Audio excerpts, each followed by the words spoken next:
सुनो तुम मेरी आखिरी मोहब्बत बन जाओ ना। आखिरी इसलिए बोल रहा हूँ कि पहली दूसरी तीसरी चौथी बहुत होती है, आखिरी चाहिए मुझे, क्योंकि इसके बाद फिर कोई नहीं चाहिए। तो सुनो तुम मेरी आखिरी मोहब्बत बन जाओ ना, मेरे दिल की आखिरी चाहत बन जाओ ना। इस दिल के कई टुकड़ों में बसे हैं कई लोग, लेकिन अब सिर्फ तुम और सिर्फ तुम इस दिल के आखिरी हकदार बन जाओ ना। ये ऐसा कुछ है कि कभी कभी ज़िंदगी के सवाल में उलझी एक अनोखी सी कहानी, कभी कभी ज़िंदगी के सवाल में उलझी एक अनोखी सी कहानी, जब बिखर के आई सामने तो लम्हा वहीं थम सा गया था। वो हाँ वही मेरी आंखों के सामने थी, बहुत खूबसूरत, बहुत प्यारी, एक अनकही दास्तां की तरह, जिसे देखने भर से ही उससे मोहब्बत हो गई थी। वो अपनी चांद की रोशनी के जैसे मुस्कान के साथ अपने आप को आईने में निहार रही थी और लम्हा दर लम्हा खूबसूरत होती जा रही थी। मैंने खुद को वहीं रोक सा लिया, अपनी धड़कनों को थाम लिया कि कहीं उसकी एक भी सांस का एहसास मुझसे दूर ना हो जाए।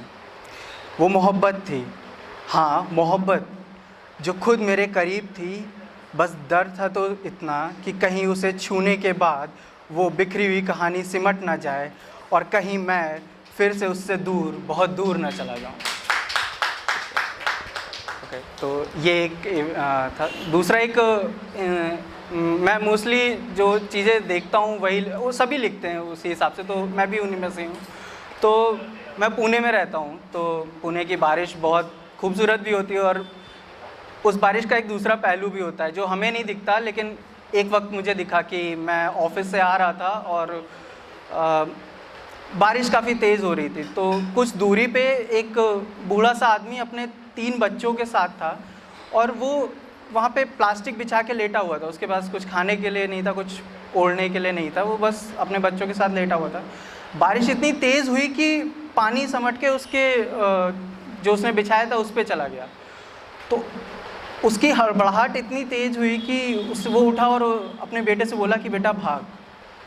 तो ये देख के थोड़ा सा अजीब सा लगा कि कुदरत खूबसूरत भी है तो तबाही भी मचा सकती है। तो उस टाइम कुछ लिखा था कि उस गरीब भूखे इंसान के जज्बात लिखने की कोशिश करी थी।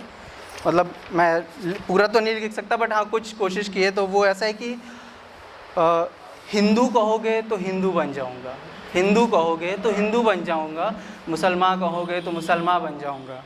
कई दिनों से भूखा हूँ साहब, तुम्हारी मंदिर मस्जिद हर दर का मेहमान बन जाऊँगा। खुशियाँ एक रोटी में समेट कर, गम हर चौखटी से समेट कर, जिस गली जिस मोहल्ले का कहोगे ना, हर उस नुक्कड़ का राम रहमान बन जाऊंगा। हिंदू कहोगे हिंदू बन जाऊंगा। ये लास्ट है कि गरीबी का साथ छोड़ने के खातिर, हर खुशी से हाथ जोड़ने के खातिर, इंसानियत के हर खुदा से मिलने के खातिर, हर पूजा हर इबादत का सामान बन जाऊंगा, हर मंदिर मस्जिद का मेहमान बन जाऊंगा। शुक्रिया।